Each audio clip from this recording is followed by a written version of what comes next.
तो आप समझिए कि कितना बड़ा बाजार है ब्रिक्स के पास। यही डर है। ब्रिक्स के जो देश हैं, ये जो संगठन है ब्रिक्स, ये पेट्रो डॉलर की जो इकॉनमी थी उसका विकल्प बनने जा रहा है। और लेकिन सवाल यह है कि अमेरिका इससे क्यों डरा हुआ है। अमेरिका के डर का एक ही कारण है, या किसी भी व्यक्ति, संगठन, देश के डर का क्या कारण होता है कि उसकी जो सबसे बड़ी ताकत है उसमें कमजोरी आ जाए। तो अमेरिका को डर इस बात का लग रहा है कि ब्रिक्स का अगर विस्तार हुआ, ब्रिक्स संगठन के रूप में और मजबूत हुआ, तो आने वाले समय में डॉलर कमजोर होगा।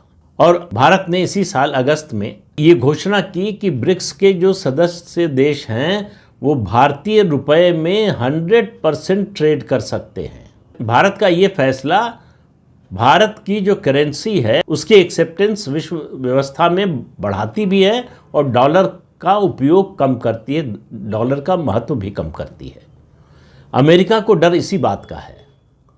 अमेरिका को डर जो है किसी इन देशों की सेना से या हथियारों से या इन बातों से नहीं है, उसको डर है डॉलर के कमज़ोर हो जाने से। और यूरोपियन यूनियन को डर है कि उनका जो प्रभुत्व है विश्व व्यवस्था पर वो टूटने जा रहा है। ये दोनों इसीलिए डरे हुए हैं, इसलिए जो है पहले मजाक उड़ाते थे ब्रिक्स के देशों का कि ये कोई संगठन थोड़े है, ऐसे कुछ देश मिलकर बातचीत कर लेते हैं, इसका कोई असर नहीं है। लेकिन अब वो स्थिति बदल रही है, विश्व का नज़रिया बदल रहा है। ख़ास तौर से पश्चिमी देश जो हैं उनका और अमेरिका का ब्रिक्स के देशों के प्रति रवैया बदल रहा है।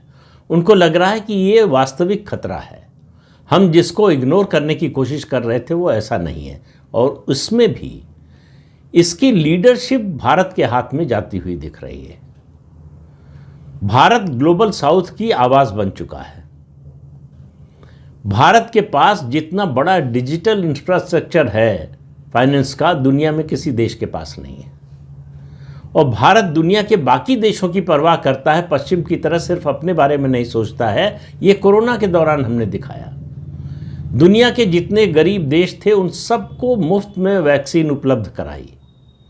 वो एक बड़ा कंट्रीब्यूटिंग फैक्टर है भारत और प्रधानमंत्री नरेंद्र मोदी की लीडरशिप को एस्टैब्लिश करने में, और उसका असर आने वाले समय में और ज़्यादा दिखेगा। तो ये जो चेंज होने जा रहा है, ये वर्ल्ड ऑर्डर में जो चेंज होने जा रहा है, ये सिविलाइजेशनल चेंज है। पश्चिमी सभ्यता अपने को श्रेष्ठ बताती रही।